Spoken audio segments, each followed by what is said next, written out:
Muling pinatunayan ng Charlie Companies ng 91st at 24th Infantry Battalions ang kanilang kahandaan sa operasyon matapos matagumpay na makapasa sa SWEP evaluation. Narito ang ulat ni Dave Valdez. Mas pinaigting ng 7th Infantry Kaugnay Division Philippine Army ang kahandaan at kakayahang pang-combat ng mga unit nito matapos matagumpay na sumailalim sa Sustained Warfighting Enhancement and Evaluation Program o SWEP ang Charlie Companies ng 91st at 24th Infantry Battalions.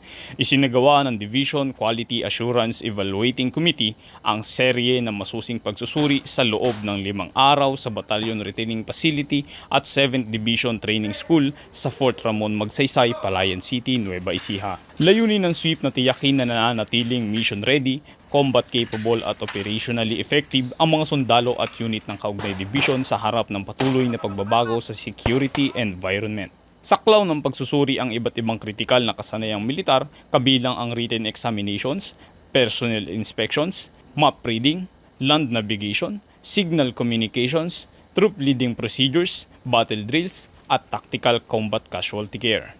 Sinuri ang kahandaan ng mga unit sa larangan ng organisasyon, administrasyon, logistic management at combat operations upang matiyak ang kakayahan nitong tumugon sa anumang deployment at operational requirement. Ayon sa pamunuan ng 7th Infantry Division, mahalaga ang programang ito sa pagpapanatili ng makatotohanan at mission-focused training environment na humuhubog sa mga sundalong handang tumugon sa kasalukuyan at mga umuusbong na banta sa seguridad.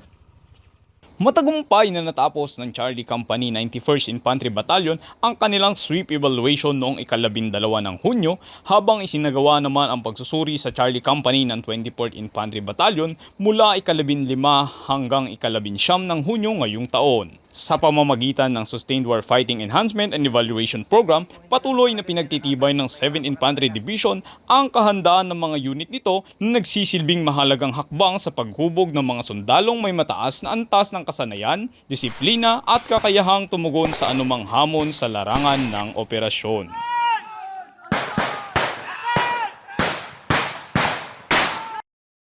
Patunay ang matagumpay ng pagsasagawa ng SWEP evaluation sa walang humpay na pagsisikap ng Philippine Army na mapanatili ang isang profesional, moderno at mission-ready na pwersang handang ipagtanggol ang bansa at paglingkuran ng sambayanang Pilipino.